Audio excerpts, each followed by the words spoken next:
It's going to be so important going forward to have your leadership team in complete alignment. You can't have people going off the reservation right now. Everybody needs to be focused.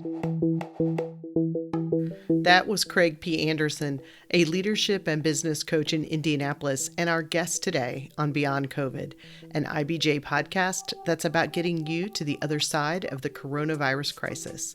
The podcast is brought to you by James Allen Insurance. I'm Leslie Weidenbender. How long is your business plan? Does it fit on one page?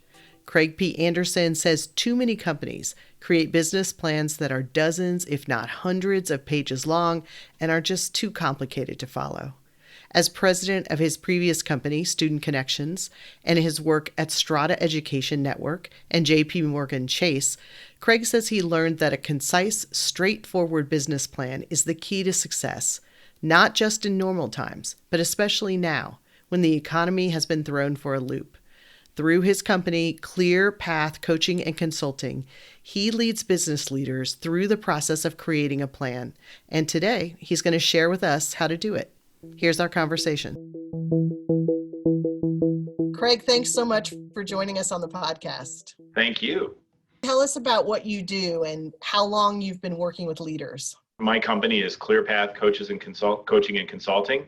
And I have been running that business for the last 2 years after successfully growing a business here in Indianapolis called Student Connections. I come out of the higher education finance space and have worked for big companies like Chase and Sallie Mae and saw how leaders work there. And then at Student Connections, kind of executed a lot of the leadership strategies that I'll be talking about today, along with some others. And that helped us take that company from about a $500,000 revenue company to $5 million revenue in 3 years. And we were named a great place to work in Indianapolis. What we found there was two things: is one, helping people develop helps you succeed, and two, that there's some key things you can do as a leader to help grow your business effectively. And so rather than kind of doing that just for one company, now I'm trying to do that more largely for a lot of different companies. Well, one of the reasons we wanted to chat with you was because of this concept you're talking to your clients about, with this idea of bending the curve. What do you mean by bend the curve? Well, a lot of times when we're talking about this in more normal times, what we're talking about is, okay, we have kind of where we think our revenue will be or where our expenses will be, and they're kind of on a trajectory either up or down based on, what we're trying to achieve. And then we start moving into strategizing, all right, if we can get the number to here, what can we start to do differently that might help us accelerate that curve in the direction that we want? We're kind of in a weird position right now where a lot of companies had their forecasts for the year, and then we've had this great big virus kind of come down and just push down everybody's revenue forecast for the year. So that's kind of thrown a lot of business plans completely out of control. So here we are now, and we really have to start thinking like that again of how do we start to build different strategies that will help us start pushing that curve back in the direction we wanted. Maybe we can't get it all the way back to where we wanted to, but we can at least get it headed in the direction that we want. And so we start talking about, brainstorming around, different objectives. What were the objectives that we had? What do we need to do with those objectives? Where do we think we can get? And then we start applying these kind of brainstorming ideas to say, all right, what different strategies can we do? Do we need to get, if we used to do all our business by going door to door, and knocking on doors or doing it through networking, well, that's not going to work for a while. So what do we need to do? What are the right ways for us to do it? And we start brainstorming different ideas to kind of bend that curve in the direction that we want to go. I think an important concept that you mentioned is that what you're trying to do is figure out where you can get to. It's not failure at this point not to get to where you originally planned, but to be realistic, I think, about where it is you might be able to go. Correct. Yeah. And I think that's really, it's important if you have a pretty good handle on your numbers, kind of, if you really had the math behind how you were going to get to the numbers you were going to get to, then you can start making some assumptions and start working on figuring out what's possible now. And a lot of that's going to depend on where you are. I'm certainly some businesses are flourishing right now, because they offer services that people need no matter what. Others have had to adapt. I mean, if you just take a look at some of the local restaurant community and the things they've done to kind of adapt their service, right? So they're working, they probably know they're not going to hit the big number that they were hoping to hit this year, but they're implementing different strategies that they can use to start bending that curve back upwards so that they can survive to the next time. And then once we get through that, what will they have learned from this that they may change their business models on an even longer term basis after this? So to go back to your original question of how to figure out those objectives, it's really sitting down and going through your numbers, going through your history, trying to find things that are close to that, and then just building in some new sets of assumptions and then tweak those as you go along, right? Because you're always getting new data that's going to help you understand what is possible. So all of this that we've discussed so far depends on having some kind of business plan. Right. Let's talk about that first. If someone did not start out with a business plan, let's talk about how they can now kind of get on board with one. Sure. So, as I said, there were certain tools that I used back when I was growing my business that really helped me succeed. And it's a tool that I wanted to bring to a lot of businesses here in Indianapolis. So it's a product called the One Page Business Plan, and I sell it here in Indianapolis. But the idea of it is to really kind of build a business plan for your entire business, and then flow that through the whole organization so that everyone is aligned. Especially now, in these times, you can't really afford to have people kind of just having hobbies that they're working on in their chain and their department or their division. Everybody needs to be really highly focused. And also you need a way to have a business plan that you can communicate clearly to your employees, because you want your employees engaged. Employees are just as nervous as managers right now. And so you want to make sure you have a way to explain the business plan to them and when you make adjustments for it. So the one page really comes down to, one, we keep it simple. We keep your business plan on one page. It is exactly what we say it is. It's hard to believe that you could get that much important information on one page. It's kind of like Twitter, right? You got really good over time at being very good at being concise. And so it really helps you get concise about what you want to do. So when we build it, we focus on 5 areas. One is what's the mission of your company? What is it that you're out trying to do? The vision, what is this company going to look like in 3 years? How many employees are you going to have? How much revenue? And then we break down into objectives, no more than 9, sometimes even just 5, that are really the key objectives from the leaders level that are going to mean success for that business. Then we move down into strategies. What are the key strategies? Who are our customers going to be? What's our market? How are we going to sell? How are we going to deliver customer service? And then the last piece is we sit down and say, all right, if these are the numbers we want to hit, and these are the strategies we're going to have, what do we need to build in the business to execute on those strategies? So everything kind of flows together. So everybody kind of sees how each piece in the business plan ties. And then we take that down to the next level of leaders and say, okay, now we're going to build that same thing for your department or your division, but all your objectives are going to tie into something up in the higher plan. So you really start to get kind of vertical integrity through the whole business. And that really helps keep your leadership team together. That's something I have recently been thinking a lot about and wrote about this week, is just it's going to be so important going forward to have your leadership team in complete alignment. You can't have people going off the reservation right now. Everybody needs to be focused. So that's what the business plan helps people do. Can you talk about that a little more, about why that is more important now than ever? I think it's more important now than ever because, one, we've already seen some major changes in our business.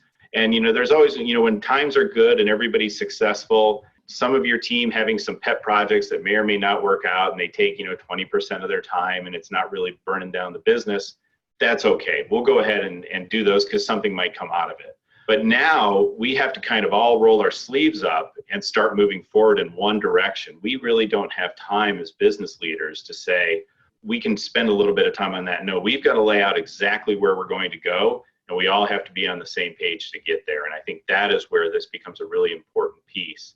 And I think one of the things I used to tell my leadership team was, we will have lots of robust discussions in the leadership team meeting, but when we walk out this door, we're all on the same page, we're all aligned. And that's a critical piece is, we may be 80% in agreement in here, or 100% in agreement when we walk out the door.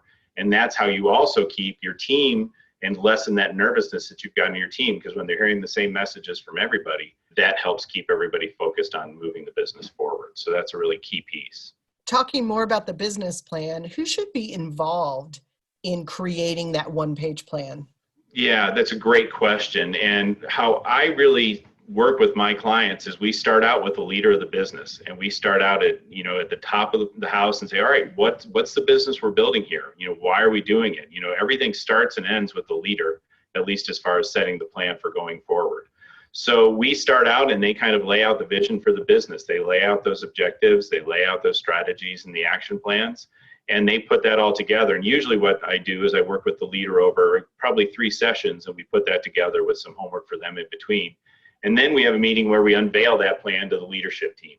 And, there may be some adjustments because, at the leader level, you don't know every detail, and there may be some things that need to be tweaked, but you don't sacrifice everything for a few tweaks. And then the next thing we do is we say, okay, now leaders, let's all go through this exact same exercise. And we do that over the course of a couple of weeks of them putting their plans together. And then at the end, unless we go to another level of leadership, depending on the size of the organization, but we'll have kind of a kickoff party where everybody pulls their plans together. Everybody starts to see how all the pieces interchange. And I think one of the most interesting comments that I think I got out of one of those sessions was a product or an operations person looking at the new product development people saying, I finally understand what it is you guys are trying to do. And you start to see those aha moments because now everybody starts to see the interdependencies of how, well, if you're going to do that, then I need to be here then. And that really helps people kind of see the bigger picture instead of working in those stovepipes. What do you think is the hardest part of that process? Where do you end up spending the most time? The hardest part of the process is really the brevity. It's really getting people to kind of put their world into no more than 9 objectives and no more than 9 strategies. And it's really getting that kind of laser-like focus on the things that are going to move the business forward. And that is really the hardest part because everybody kind of has, you see people who have, objectives. There's like 35 objectives for the business. Well, how do you stay focused on 35 objectives for anything? It really helps because now not only are there up to 9 key objectives for the business, but everybody else's objectives are tying into that. But it's forcing that brevity. That's really the hard part. And even the online platform we use limits you. It's like Twitter, right? There's only so many characters you can have. So of course, it forces everybody to be real creative. Let's take a quick break to hear from our sponsor. This is IBJ's Beyond COVID podcast.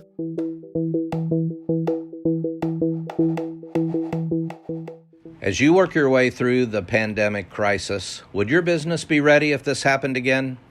James Allen Insurance offers comprehensive and customized pandemic coverage for business, including recovery of lost revenue. Learn more at jamesalleninsurance.com. Now, back to our conversation with Craig P. Anderson, President and Chief Business Coach at ClearPath Coaching and Consulting. How often do you recommend that the leadership team go back to that one-page plan to review how things are going?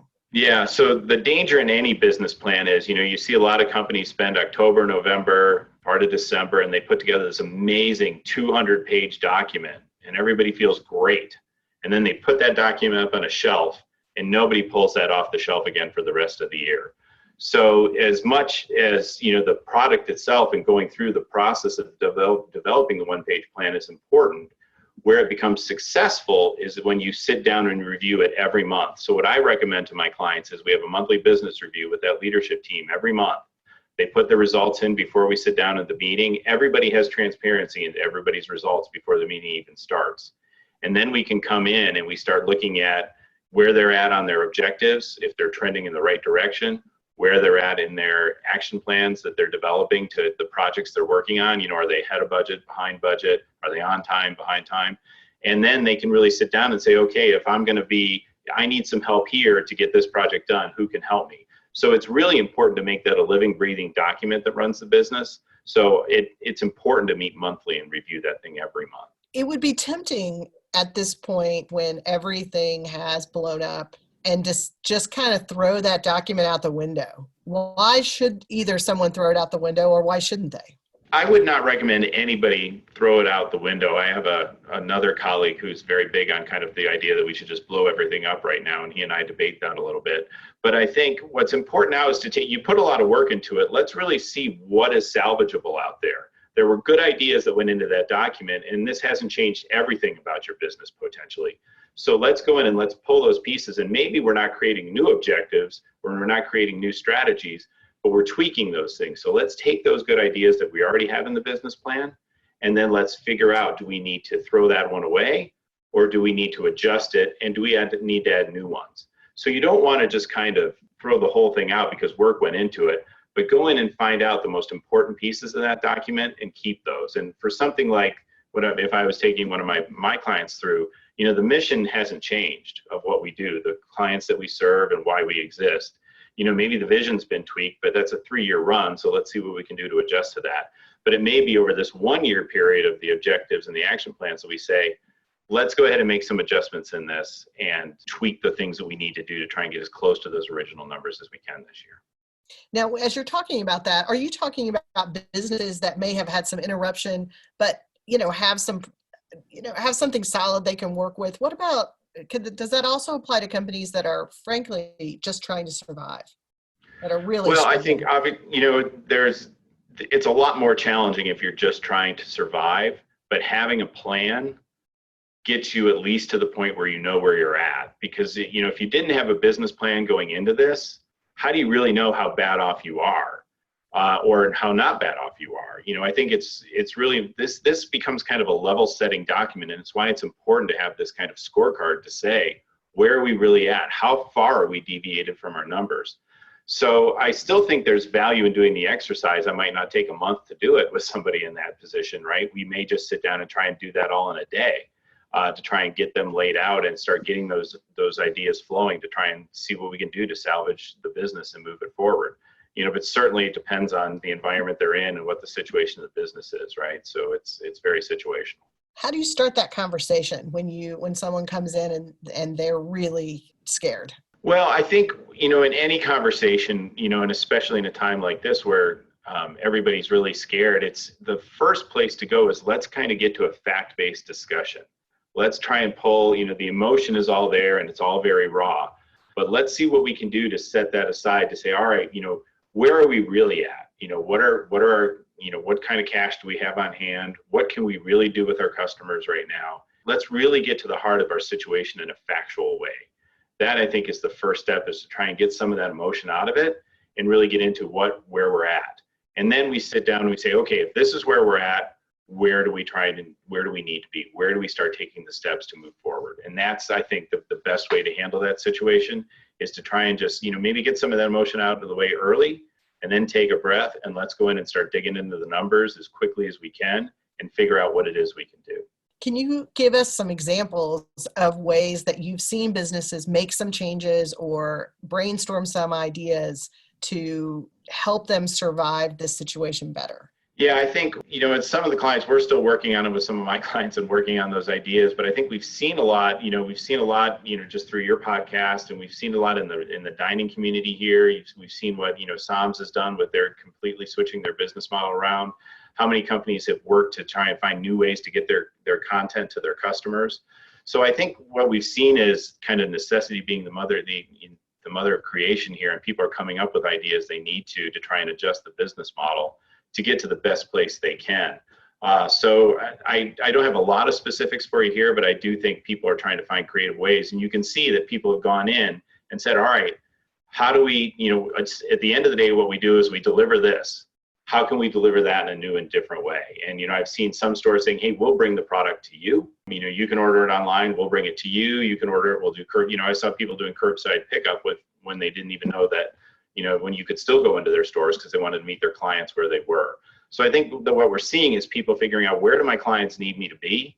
And then they're trying to find a way to get it there for them. Do you have strategies that folks can use, that business leaders can use as they try to think through those other alternatives, things that maybe they just had not tried to think about before? Yeah, I think what we try and do is sit down and kind of first we go through and what the things they have done, and then starting to look at variations on those themes, right? So I think we try and dig through what has done, and maybe there's an idea they tried in the past that didn't work, but let's revisit that idea because there were reasons that didn't work before, but maybe now we need to look at a way is that our best way to move forward? A lot of it is kind of going through the strategies they have, figuring out if there's a different way to kind of execute on that strategy, or find out if there's something they've done in the past that they kind of set aside that now actually makes a ton of sense for them to do.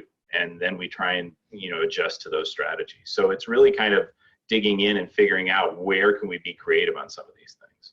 So we talked earlier about starting the one-page plan with the top leader of a company and then moving down from there.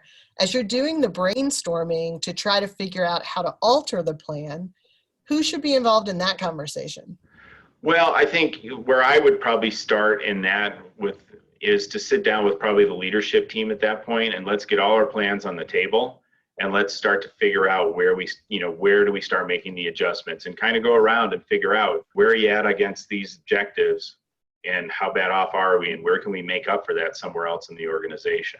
So I think at that meeting, it's really important because we've already got the mission and vision in place, and that really is what drives the rest of the plan. So let's figure out how we can execute on our mission and vision by tweaking the rest of the details in there. And at that point, I'd probably want to have everybody at the table, but teed up in a way beforehand to say, okay, start thinking along these lines. And I'd probably pre-meet with everybody to get their juices flowing and get them thinking about that. So everybody kind of comes to the meeting, not with a defeatist attitude, right? It's more, let's start thinking through the art of the possible here and identify those things that we can do that are going to help us turn this ship around. It also seems like in a lot of these cases, it's probably the people who are closer to the customers who may have the best or most innovative ideas about how to move forward, rather than necessarily the person at the top who may be somewhat divorced from what's going on. Absolutely. And that gets into some other leadership coaching I do in general, that, some of the best ideas do come from your frontline staff. A lot of times businesses think, well, we'll just kind of keep this close, they won't notice. Your call center staff, your delivery staff, they all know when it's not going well because they know. And so a lot of times it's important to make sure that leaders are engaging at that level of the organization, or at least encouraging those communication channels through the organization. So, I don't know that we need to have a meeting of 50 people, including frontline people, in a strategy session, but I definitely want to make sure that we've touched base with all those people and really got a good handle. Certainly the leader's not going to have a complete handle on everything going on the front line, but it is important that as we go through the organization, that we do have a sense of what's going on the front line, and that there's an open channel of communication up for those ideas to flow through. I had, my business, we had about 70 employees, and the way I did it was I ate lunch out with the rest of them every day. And, that's how you start to get an understanding of what's going on in the organization and what's really can be fixed and needs to be fixed. So I think making sure you get those voices pulled in to the leadership team before they have that meeting is important. One of the things that we talked about in a previous podcast was the importance of having your employees at this time feel at least somewhat stable, so that they can then go on and come up with ideas and focus on executing your strategy. Do you find that leaders during these kinds of times, during a crisis mode, really need to spend some time with their employees and spend some time explaining to them what's going on so that they feel maybe engaged in trying to come up with a solution?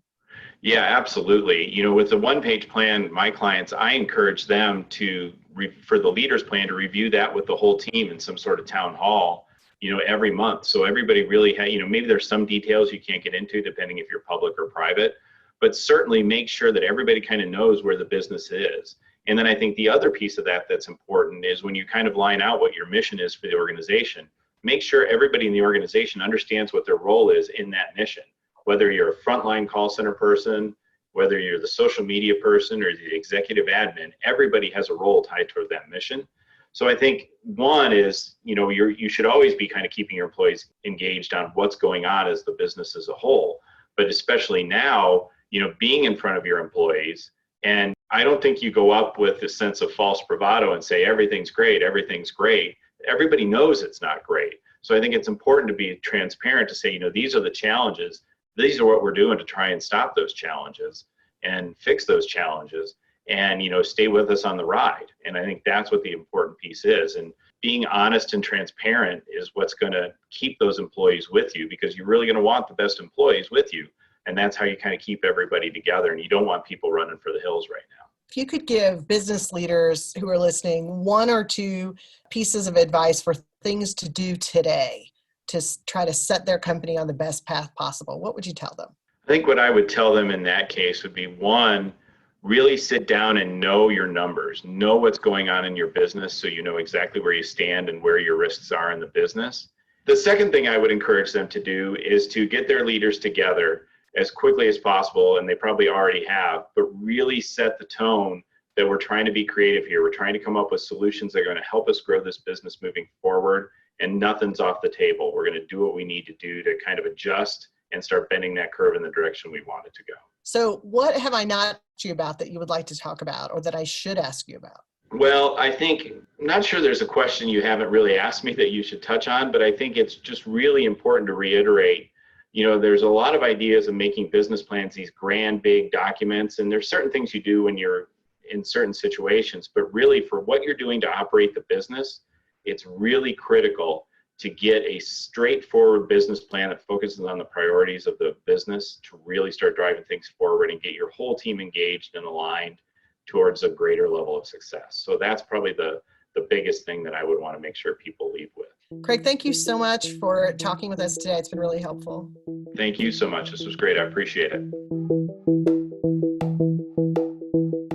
You can catch more from Craig and leadership coach Lou Quinta at QAleadership.com and on YouTube at the channel Q&A on Breakthrough Leadership. Thanks for tuning in this week to IBJ's Beyond COVID podcast. You can find it at IBJ.com every Tuesday or subscribe at Apple Podcasts, TuneIn, or Podbean. You can also check out the latest episode of the IBJ podcast hosted by Mason King. This week, Mason explores what the coronavirus shutdown has meant for the wedding industry and brides and grooms. Tune in at IBJ.com or anywhere you download podcasts. See you next week.